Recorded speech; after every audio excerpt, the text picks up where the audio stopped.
Hey everyone, welcome back to Overtime Insights.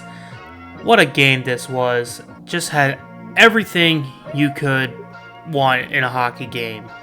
Physical, excitement, overtime. But if you're a US fan, not the ending you wanted. Not for me.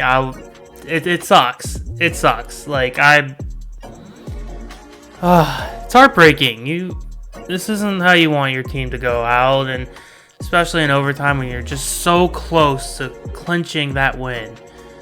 But what are you gonna do when Canada's got the best player in the world, and you're giving him the opportunity to have a shot like that? It's tough. It's a tough loss, and it's gonna stick to them for quite some time. But it was an amazing game. It was an absolutely amazing game, and what a great tournament this was. Great. This was great for hockey, great for the world to see. So let's get into this recap. As I mentioned before, this tournament wasn't just any expedition. It was a precursor to the NHL's return to Olympic hockey in 2026, featuring 4 powerhouse nations: Canada, the US, Sweden, and Finland. The 4 nations face-off replaced the All-Star game this year and gave us a taste of best-on-best hockey we've been missing for years.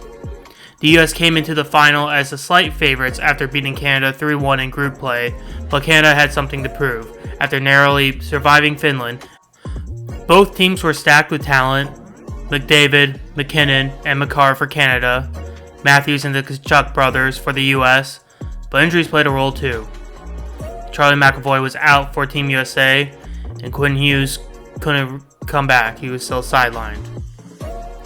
And when we get to the game, the first period set the tone for what would be an intense battle. Nathan MacKinnon opening the scoring for Canada with a laser of a wrist shot at 15-15, his 4th goal of the tournament. Now, I know Canada and really all these nations have superstars on their teams, but 2 players on Canada's team, MacKinnon and McDavid, are the 2 players you cannot leave alone the way they did. And if you watch MacKinnon's goal, he had a lot of space. You give these players space, they're going to do something. And it showed. And no disrespect to Hellebuck on this. There was nothing he could do. He was completely screened. But give a player space, like MacKinnon had, he's going to score. And he did. Later on in the first period, Brady Tkachuk answered for Team USA after Austin Matthews forced a turnover behind Canada's net. The period ended tied 1-1, with both teams showing flashes of brilliance. And Brady Tkachuk was awesome. I just love his playing style. It just puts it all out there. Yeah, he's gonna find ways to get you goals, and he's gonna put his body out on the line for you, and he's gonna hit you hard. Now we're in the second period. This second period was all about momentum swings. Jake Sanderson, who wasn't really supposed to be in this tournament. He was, just a reserve.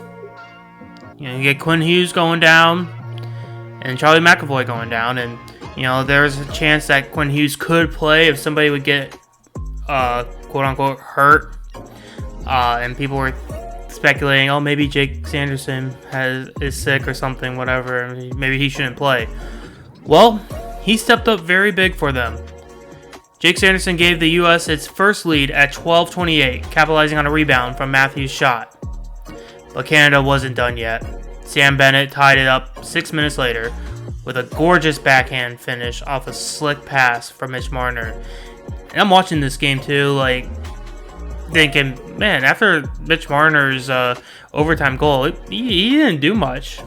I don't recall anything spectacular he did, or memorable. Yeah, he was pretty silent, and so of course he would, after thinking like that, he would come up, and he had a really nice pass. It was a great play by him, and Sam Bennett got the nice goal for them. This period also saw physicality ramp up. Like I mentioned before, Brady Tkachuk laid some heavy hits. And yeah, you should see the one he had on Drew Doughty. And Drew Doughty, he's getting up there too. And I can't imagine. I mean, I know he's a big guy, but man, I can't like getting the shots he had on that Brady Tkachuk had on him. Ooh, that looks like it's gonna hurt for a bit. And tempers flared between Gunsel and Harley. It was clear both teams were leaving everything on the ice. They were. Just a great physical game both teams played. And then the third period was all about defense and goaltending. Jordan Binnington made huge stops on Matthews and Brady Tkachuk late in the game, while Connor Hellebuyck robbed Cale Makar at the buzzer to force overtime. Shots were close, 27-24 in favor of the U.S., but neither team could break through. And then came overtime, the moment where legends are made. And who else but Connor McDavid, who I think this is his true signature moment in hockey for Connor McDavid. I know he's had some great plays throughout the year, but playing for his country when it matters the most, he delivered what might go down as one of the most iconic goals yet. At 8:18 of overtime, he won a faceoff against Matthews, got a perfect pass from Mitch Marner, and ripped it past Hellebuyck glove side. Game over. Championship secured for Canada. And let's talk about some of these standout performers. Before anything else, I think the goalies need both goalies, and in particular, Jordan Binnington. You know, it's fair to say that he did not have a great tournament prior to tonight. He did not have a great tournament. His save percentage was below average. He let a lot of bad goals too, but when it came down to the moment when they needed him the most, he came through. He didn't allow really any bad goals. He stopped a lot of good shots, and just an outstanding game from him. And truly, when you needed him the most, he stepped up. And it looks like they were right to keep with him, and they didn't give him a reason to pull him out or nothing. So good for Jordan Binnington. Great game by him, and Connor Hellebuyck, he did everything he could. You know, even though Jordan Binnington had his great game, Connor Hellebuyck was definitely the best goalie in this tournament. And for the player side, we'll start with the U.S. Two guys stood out for me. I'll start with Jacob Slavin, who was a defensive wall with 19 block shots. Yeah, he's not going to score you goals or be an offensive-minded defenseman, but he's an eraser. He is the definition of a human eraser. Really brilliant defensive showcase by Jacob Slavin. And I mentioned before, Brady Tkachuk. I love watching Brady play. For seeing someone to put their body on the line the way he did, truly wonderful to watch. And I think the U.S. is lucky to have a player like him. And even though I don't like that you're with Ottawa, but you know you're going to be rooted for, and I hope for the best for you. And I look forward to seeing you next year for the Olympics. And on the Canada side, Nathan MacKinnon earned MVP honors with 4 goals and 2 assists in 4 games. And another shout out to Connor McDavid. He was always getting things going, whether it was through an assist or starting the game off with goals. He started the first U.S. and Canada game with a goal, and he ends a U.S. and Canada game with a goal.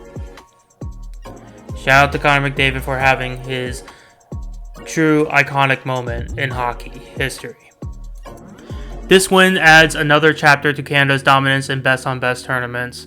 They've now won 6 out of the 7 since 2002, but don't count out Team USA. They show they can hang with hockey's elite and have an exciting young core ready to challenge for Olympic gold in Milan next year.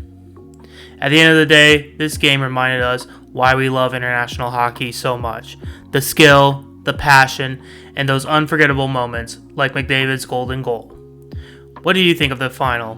Drop your thoughts in the comments below. And don't forget to like this video, subscribe to Overtime Insights, and hit that notification bell so you'll never miss out on our stories that we cover on this channel. Thanks for watching. I'll see you next time in Overtime.